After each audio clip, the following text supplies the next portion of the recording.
नमस्कार दोस्तों, trading route के एक और प्रिडिक्शन वीडियो में आप लोगों का स्वागत है। आज के दिन मार्केट क्या किया है? मार्केट ओपन होते ही बायर को निकाला है। ठीक है, बायर को निकालने के बाद यहाँ फिर से बायर को बैठाया गया है। ठीक है, फिर मार्केट वही एसएल खाते हुए ऊपर जाने की कोशिश की, लेकिन यहाँ रेजिस्टेंस लेते हुए मार्केट नीचे की ओर आया है और लास्ट में बायर को थोड़ा बहुत बैठाया। तो चलिए देख लेते हैं कल के दिन यानी थर्सडे के दिन मार्केट किस तरह काम कर सकता है, हम लोग डिस्कस करने वाले हैं। अभी फिलहाल बायर सेलर दोनों को बैठाए हुए हैं। ठीक है, अगर मार्केट ये जोन को क्रॉस करता है, फ्लैट ओपन होता है, ठीक है, फ्लैट ओपन कहीं भी होकर मार्केट इसको क्रॉस करता है तो हम लोग पुट साइड का पोजीशन बनाने की कोशिश कर सकते हैं।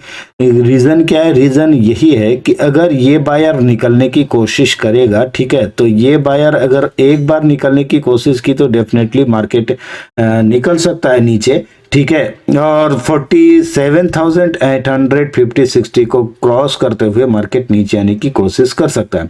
अगर मार्केट फास्ट चांस पे ही मार्केट आ गया यहाँ तो फिर डेफिनेटली मार्केट रिट्रेसमेंट करने की कोशिश करेगा, उसके बाद मार्केट नीचे आ सकता है ये जोन के आसपास यानी 47,625 के आसपास। अगर मार्केट मान लेते हैं गैप डाउन ओपन हो गया, ठीक है, गैप डाउन ओपन हो गया यहाँ और ऊपर जाने लगा, गैप डाउन ओपन होकर क्या होगा, मार्केट बायर फंस चुके होंगे तो बायर निकलेंगे यहाँ। ठीक है, तो मार्केट को नीचे आना चाहिए। अगर मार्केट ऊपर जा रहा है, ठीक है, तो हम लोग फिर वेट करेंगे।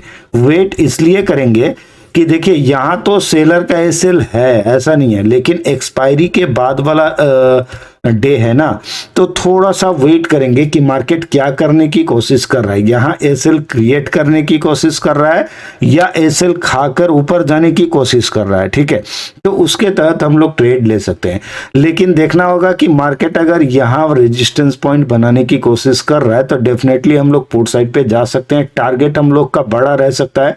पहला टारगेट हो जाएगा 47,860 का, दूसरा टारगेट हो जाएगा 47,700 और तीसरा टारगेट हो जाएगा 47,600। ठीक है, लेकिन हम लोगों को देखना होगा कि अगर गैप डाउन ओपन हो रहा है और मार्केट नीचे आने की कोशिश कर रहा है, मान लेते हैं यहाँ कहीं ओपन होकर नीचे आने की कोशिश कर रहा है, तो हम लोग रिट्रेसमेंट के बाद कोशिश करेंगे। ठीक है, रिट्रेसमेंट के बाद इसलिए कि एक्सपायरी का नेक्स्ट डे है तो डेफिनेटली उतना एसएल होगा नहीं, ठीक है, जितना यहाँ बना हुआ है। ठीक है, तो एसएल मार्केट में जो है वो निकल जाएगा, उसके बाद मार्केट में बायर को बैठाया जाएगा। ठीक है, चाहे यहाँ आ जाए या क्लोजिंग पॉइंट के आसपास आ जाए, ये भी हो सकता है। ठीक है, तो ये 3 पॉइंट को देखने के बाद हम लोग यहाँ पुट साइड का पोजीशन बना लेंगे। यहाँ अगर बनेगा तो टारगेट यहाँ रहेगा, यहाँ तक यानी 47,600 के आसपास। ठीक है, यहाँ भी बनेगा तो वही टारगेट रहेगा और इसको अगर क्रॉस कर देता है तो फिर ट्रेंड चेंज हो सकता है। जैसे एग्जाम्पल के तौर पर कि मार्केट अगर फ्लैट ओपन होकर ऊपर जाने की कोशिश कर रहा है, ठीक है, ऊपर जा रहा है, तो यहाँ हो सकता है कि थोड़ा टाइम स्पेंड कर दे। अगर मार्केट यहाँ थोड़ा इस तरीके से टाइम स्पेंड करने की कोशिश कर रहा है तो फिर हम लोग कॉल साइड का ट्रेड लेंगे, चाहे यहाँ ले ले या ब्रेकआउट पे ले ले। ठीक है, देखिए मार्केट अगर फ्लैट ओपन होकर ऊपर जा रहा है और फिर से नीचे आ रहा है, ठीक है, रिट्रेसमेंट ले रहा है तो एसएल क्रिएट कर रहा है। ठीक है, न्यू एसएल क्रिएट कर रहा है, डेफिनेटली मार्केट ऊपर जाने का चांस है, तो यहाँ कॉल साइड पे बैठ सकते हैं। छोटा एसएल के साथ बैठना है। ठीक है, इस तरीके का ट्रेड थोड़ा रिस्की होता है, लेकिन छोटा एसएल के साथ जा सकते हैं। और अगर और भी रिस्क फ्री ट्रेड लेना है तो आप थोड़ा वेट कर लीजिए और ये ब्रेकआउट पे आप ट्रेड ले सकते हैं। अगर मार्केट नीचे आ गया तो ब्रेकडाउन पे आप ले सकते हैं। ठीक है, क्योंकि देखिए मार्केट कल के दिन एकदम से जाने वाला नहीं है, पहले टाइम स्पेंड करेगा। ठीक है, इस तरीके का एकदम से ऊपर या एकदम से नीचे जाने वाला है नहीं। ठीक है, क्योंकि एक्सपायरी का नेक्स्ट डे है तो थोड़ा सा एसएल क्रिएट करेगा, उसके बाद मार्केट चाहे ऊपर चला जाए चाहे नीचे आ जाए। ठीक है, तो यहाँ अगर लेंगे तो कॉल साइड लेंगे तो बड़ा टारगेट मिल सकता है, अदरवाइज यहाँ अगर पुट लेना है तो फिर यहाँ हम लोग देखकर अगर रेजिस्टेंस या कैंडल वगैरह या चार्ट वगैरह कुछ उस तरीके का बताएगा तो फिर हम लोग पुट भी ले सकते हैं और टारगेट यहाँ तक का रख सकते हैं। अगर मान लेते हैं मार्केट गैप अप ओपन हुआ, ठीक है, गैप अप मतलब यहाँ ओपन हो गया, यहाँ ओपन होकर ऊपर भागने की कोशिश कर रहा है, तो फिर देखना पड़ेगा मार्केट कितना भाग रहा है, क्योंकि ऊपर अगर भागने लग गया, एक बार मान लेते हैं गैप अप ओपन होकर मार्केट ऊपर जाने की कोशिश कर रहा है, तो ऊपर देखिए, ऊपर बहुत चांस है मार्केट का, ऐसा नहीं है, मार्केट यहाँ कहीं ओपन हो रहा है, ठीक है, गैप अप ओपन होगा, यहाँ कहीं गैप अप ओपन होकर ऊपर भागने की कोशिश करेगा तो यहाँ तक भी आ सकता है मार्केट, ठीक है, क्योंकि यहाँ एसएल है, ऐसा नहीं है कि एसएल नहीं है, मार्केट के पास एसएल है, तो डेफिनेटली मार्केट ऊपर निकल सकता है 48,350 के आसपास, ठीक है, फिर वहां से थोड़ा सा रिट्रेसमेंट कर ले, ठीक है, उसके बाद मार्केट निकल सकता है 48,500 के आसपास, फिर वहां से बड़ा रेजिस्टेंस पॉइंट बनाने की कोशिश कर सकता है। लेकिन अगर मार्केट गैप अप ओपन होकर नीचे आने की कोशिश कर रहा है, मान लेते हैं गैप अप ओपन हुआ, ठीक है, गैप अप ओपन होकर मार्केट एक कैंडल नीचे बना दिया और फिर ऊपर जाने की कोशिश कर रहा है, तो इस लॉजिक के तहत भी आप कॉल साइड का ले सकते हैं, लेकिन इस तरीके का ट्रेड थोड़ा रिस्की होता है, ठीक है, एक ही कैंडल का ट्रेड बन सकता है आपका, तो डेफिनेटली मतलब हाई रिस्की ट्रेड है, तो ये छोटा एसएल के साथ ही जाएं और निकलने में लेट ना करें, ठीक है। अगर मार्केट एक दो कैंडल या 5 कैंडल बनाकर मार्केट इस तरीके से ऊपर जाने की कोशिश कर रहा है, तो ये ब्रेकडाउन मतलब हाई पॉइंट का ब्रेकआउट देकर मार्केट ऊपर की ओर निकल सकता है, या रिट्रेसमेंट करने के बाद फिर से निकल सकता है, ठीक है, तो इस तरीके से मार्केट जा सकता है। और डेफिनेटली यहाँ उतना एसएल होगा नहीं जितना एसएल बायर और सेलर का है, ठीक है, बायर और सेलर का एसएल उतना होगा नहीं, आप मान के चलिए 50-50, क्योंकि एक्सपायरी में जो भी होगा तो एक्सपायरी में निकल चुका होगा, जो मंथली बैठे होंगे उनके लिए बन सकता है, लेकिन यहाँ जो सेलर था अगर ये मंथली पोजीशन लेके बैठे हैं मान लेते हैं, तो ये डेफिनेटली ये पॉइंट के ऊपर जाने देगा नहीं, ठीक है, 350 के ऊपर, या यही पॉइंट मान लीजिए 48,240 के ऊपर जाने देगा नहीं, ठीक है। तो पहला जोन ये रहा और दूसरा जोन ये रहा, सेलर अगर बचे हैं मंथली एक्सपायरी वाले हैं तो फिर डेफिनेटली इसके ऊपर जाएगा नहीं, और इसके ऊपर अगर निकल रहा है तो चार्ट पैटर्न अगर बढ़िया है तो आप कॉल साइड का पोजीशन बना सकते हैं। 48,240 के ऊपर अगर निकल रहा है तो आप चार्ट पैटर्न या कैंडल वगैरह अच्छा मिल रहा है, छोटा एसएल के साथ ट्रेड मिल रहा है तो जा सकते हैं। अगर 48,360 का ब्रेकआउट दे दिया तो डेफिनेटली मार्केट 48,500 के आसपास जा सकता है, ठीक है। चलिए देख लेते हैं निफ्टी में क्या होने की कोशिश की है, ठीक है, सेलर था, वही सेलर का एसएल खाते हुए मार्केट ऊपर जाने की कोशिश की और फिलहाल अभी नीचे ऊपर किया है। ये दो ये सेलर और ये बायर, ये दोनों बैठे हुए हैं, ठीक है, और ये दोनों किस तरीके से काम कर सकता है हम लोग इसको डिस्कस करने वाले हैं। जैसे एग्जांपल के तौर पे देखते हैं कि मार्केट अगर फ्लैट ओपन होता है, ठीक है, तो यहां से अगर मार्केट नीचे आने लग गया तो फिर नीचे आएगा नहीं, आ नहीं पाएगा, ठीक है, थोड़ा सा हम लोग वेट करेंगे। वेट इसलिए करेंगे कि हम लोग का एसएल छोटा होना चाहिए, ठीक है, छोटा एसएल के साथ ही काम करेंगे। अगर छोटा कैंडल बनते हुए आ रहा है टाइम स्पेंड करते हुए तो फिर हम लोग कॉल साइड का ट्रेड लेंगे यहाँ। अदरवाइज मार्केट अगर बड़ा कैंडल बनाते हुए नीचे की ओर आएगा तो फिर हम लोगों को यहाँ तक वेट करना पड़ेगा, फिर रिट्रेसमेंट हो सकता है यहाँ से, ठीक है, यहां से रिट्रेसमेंट होते हुए मार्केट फिर यहां भी आ सकता है। अगर मार्केट बड़ा कैंडल बनाया तो हम लोग कॉल साइड पे जाएंगे ये पॉइंट पे 22,180 के आसपास, लेकिन हम लोग बड़ा टारगेट रखने वाले नहीं है, 70-80 पॉइंट निकल जाएगा तो फिर एग्जिट मार सकते हैं, ठीक है। हो सकता है मार्केट ये जोन पर मार्केट नया रेजिस्टेंस पॉइंट बनाने की कोशिश करे, ठीक है, तो 22,250 के आसपास से हम लोग देखने की कोशिश करेंगे कि इस बॉक्स पे कहां मार्केट रुक रहा है, ठीक है। अगर मार्केट रुका तो फिर एग्जिट लेंगे, अदरवाइज नहीं रुका या यही कहीं बड़ा कैंडल बना दिया तो फिर हम लोग वेट कर सकते हैं या ट्रेल करते हुए जा सकते हैं, ठीक है।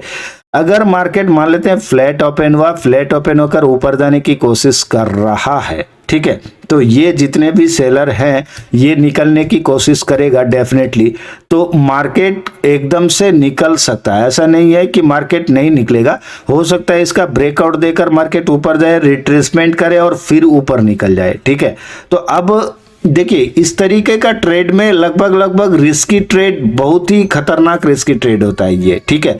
अगर मान लेते हैं आप पहले कॉल पे ही बैठ गए, ठीक है, तो मार्केट फिर क्या करेगा कि मार्केट ऊपर जाएगा, ठीक है, 2 4 5 कैंडल बनाएगा, फिर 1 2 कैंडल इस तरह का बनाएगा कि आप पुट साइड का ट्रेड लेने में मजबूर हो जाएंगे, ठीक है, और वही पुट साइड का ट्रेड लेंगे और फिर मार्केट यहां से धीरे धीरे धीरे धीरे ऊपर जाएगा और इसका ब्रेकआउट देकर मार्केट ऊपर की ओर निकल जाएगा। इस तरीके से धोखा देता है मार्केट, ठीक है। तो आप अगर डायरेक्ट कॉल पे ले रहे हैं एंट्री, ठीक है, अगर मार्केट यहां फ्लैट ओपन होकर ऊपर जाने की कोशिश करा और कॉल पे एंट्री हो रहा है आपका, तो डेफिनेटली अलर्ट रहिए, छोटा एसएल के साथ जाइए, ठीक है, पोजीशन काटने में लेट मत कीजिएगा। अगर मतलब रेड हो रहा है आपका पोजीशन, अगर रेड हो रहा है तो पोजीशन काटने में लेट मत कीजिएगा। अदरवाइज मार्केट अगर एक बड़ा कैंडल बना देगा तो फिर आपका एसएल से भी ज्यादा ले सकता है मार्केट, ठीक है। तो इसको ध्यान में रखें। अगर मार्केट निकल जाता है तो ठीक है, अदरवाइज यहाँ बुक कर लेना है 22,400 के आसपास या 425 के आसपास, ठीक है। अदरवाइज मार्केट अगर एक बार रिट्रेसमेंट करेगा, ठीक है, कंफ्यूजन क्रिएट करेगा, उसके बाद मार्केट जाएगा, तो फिर अगर ये ट्रेड आपका सही चला गया ना तो फिर टारगेट आपको बड़ा दे सकता है। अगर मार्केट गैप अप ओपन हो गया, ठीक है, गैप अप ओपन होकर ऊपर जाने की कोशिश कर रहा है तो ये पॉइंट हम लोग पकड़ सकते हैं। अगर कोई कॉल यहां जाना चाह रहा है तो जा सकता है डेफिनेटली, ठीक है, 75 के आसपास, ठीक है, 75 के आसपास, यहाँ लगभग 500 को भी टच कर सकता है मार्केट, ठीक है। अगर कोई कॉल के साइड जा रहा है तो ये पॉइंट देखना जरूरी है 425, अगर इसको क्रॉस करेगा तो फिर 500 के आसपास ही जाने वाला है, ठीक है, तो आपका फिर कॉल साइड पे बन जाएगा। अदरवाइज अगर ये ट्रेड नहीं बना है कॉल साइड का तो डेफिनेटली आप वेट कीजिए, चार्ट पैटर्न किस तरीके का बना रहा है, रेजिस्टेंस पॉइंट कहाँ है, 22,425 या 500 के आसपास, यहाँ पे एक रेजिस्टेंस पॉइंट ढूंढने की कोशिश करें। मार्केट अगर रुक रहा है या कैंडल वगैरह बन रहा है तो फिर आप पुट साइड पे जा सकते हैं, क्योंकि देखिए यहां से अगर पुट साइड आएगा ना तो बड़ा टारगेट मिल सकता है। क्यों? क्योंकि रिटेलर सोचेंगे कि मार्केट का ट्रेंड चेंज हो चुका है, मार्केट ऊपर जाने वाला है, ठीक है, डेफिनेटली बायर आने की कोशिश करेगा बहुत ही आसान तरीके से, ठीक है, और आसान तरीके से बैठाएगा मार्केट उनको, ठीक है। उसके बाद मार्केट एकदम से नीचे आ सकता है, ठीक है, तो हम लोग यहाँ बड़ा टारगेट के लिए ट्रेड रख सकते हैं। अगर मार्केट गैप अप ओपन होकर नीचे की ओर आ रहा है तो फिर देखना पड़ेगा क्लोजिंग पॉइंट या ये पॉइंट के आसपास मार्केट क्या कर रहा है। अगर यहाँ सपोर्ट बनाया तो फिर मार्केट चांस है कि मार्केट थोड़ा बहुत ऊपर जाए, ठीक है, 22,500 के आसपास जाए। अगर मार्केट यहाँ रुका तो भी जाने वाला है, यहाँ रुका तो भी जाने वाला है, क्योंकि यहाँ ये पॉइंट के अंदर में क्या करेगा, बायर को अच्छे तरीके से बैठाएगा, ठीक है, आज और कल, और फिर मंडे के दिन मार्केट हो सकता है गैप डाउन ओपन होकर मार्केट कंटिन्यू नीचे की ओर आने लग जाए, ठीक है। अगर मार्केट मान लेते हैं गैप डाउन ओपन हो रहा है यहाँ कहीं और ऊपर जाने की कोशिश कर रहा है तो क्लोजिंग पॉइंट के आसपास हम लोग पुट साइड का पोजीशन बनाने की कोशिश करेंगे। अदरवाइज अगर वेट कर रहे हैं आप तो फिर वेट करते रहिए, क्योंकि देखिए वेट अगर करना है यहाँ तो वेट कर सकते हैं, क्योंकि रेजिस्टेंस पॉइंट अगर यहाँ भी आ गया तो फिर आप पुट साइड का चांस ले सकते हैं यहाँ ब्रेकडाउन के आसपास, ठीक है। अदरवाइज यहाँ से रुक कर अगर ऊपर निकल गया ना तो फिर मार्केट हो सकता है ब्रेकआउट देकर ऊपर निकल जाए, ठीक है। अगर आप यहां एंट्री ले रहे हैं पुट साइड का तो आप वेट कीजिए, अगर ब्रेकडाउन नहीं हुआ और फिर से मार्केट रिवर्स मार रहा है तो नो प्रॉफिट नो लॉस हो या छोटा ऐसे लेकर ही निकल जाए, क्योंकि देखिए ये यहां अगर रिवर्स मार्केट आ रहा है तो कहीं ना कहीं बायर स्ट्रॉन्ग है, ठीक है, तो बायर स्ट्रॉन्ग रहेंगे तो डेफिनेटली यहां सेलर का थोड़ा बहुत भी एसएल होगा, 25% भी अगर एसएल है तो डेफिनेटली मार्केट यहां इस तरीके से नहीं जाएगा, क्योंकि यहां एसएल क्रिएट करेगा, पहले छोटा छोटा एसएल क्रिएट करेगा और फिर मार्केट ऊपर जाने की कोशिश करेगा कंफ्यूजन क्रिएट करते हुए, ठीक है। अगर मार्केट गैप डाउन ओपन हो गया और नीचे की ओर आ रहा है, ठीक है, तो हम लोग फिर थोड़ा सा वेट करेंगे रिट्रेसमेंट के बाद, क्योंकि देखिए रिट्रेसमेंट यहाँ 2 पॉइंट है, चाहे यहाँ ले ले चाहे यहाँ ले ले। तो अगर आप पोजीशन बना रहे हैं तो यहाँ अगर बना रहे हैं तो फंसने का चांस हो सकता है, और अगर यहाँ बनेगा तो डेफिनेटली पक्का ट्रेडिंग मतलब मिल सकता है, पक्का ट्रेड, ठीक है। तो यहाँ लगभग आपका फिर बड़ा टारगेट के लिए जा सकते हैं आप। तो डेफिनेटली कोशिश करें कि थोड़ा सा वेट कर लें, ठीक है। मार्केट अगर गैप डाउन ओपन हो रहा है फिर नीचे आ रहा है, बायर अगर निकल रहा है तो थोड़ा कोशिश करें, ठीक है, कि वेट कर ले। अगर मार्केट में यहाँ बड़ा कैंडल बनता है तो फिर मार्केट ये पॉइंट बनाएगा, बायर का एसएल यहाँ थोड़ा बहुत रिटेलर को लाएगा और फिर मार्केट नीचे यहाँ कंटिन्यू कर सकता है। अदरवाइज मार्केट यहीं से अगर छोटा कैंडल बनाते हुए जा रहा है तो फिर यहाँ रेजिस्टेंस पॉइंट बनाएगा और यहाँ से नीचे आ सकता है। नीचे कहाँ तक आएगा? 22,125। अगर मार्केट ज्यादा से ज्यादा नीचे आने का ट्रेंड रहा तो 22,000 के आसपास भी आ सकता है, ठीक है। इस तरीके से हम लोग ट्रेड कर सकते हैं। अगर आप भी हमारे साथ जुड़ना चाहते हैं तो वीडियो के डिस्क्रिप्शन में दिए गए लिंक से क्लिक करके आप स्टॉक्स या धन पे फ्री में डीमेट अकाउंट ओपन कीजिए। ओपन किया हुआ अकाउंट का स्क्रीनशॉट भेजिए व्हाट्सएप पे और आप फ्री में ज्वाइन कर पाएंगे VIP premium Telegram learning group, बिल्कुल फ्री। और हमारे साथ ट्रेड कीजिए और लर्न कीजिए। वीडियो अच्छा लगे तो लाइक और शेयर करें और चैनल को सब्सक्राइब करके बेल बटन पे क्लिक करें। धन्यवाद।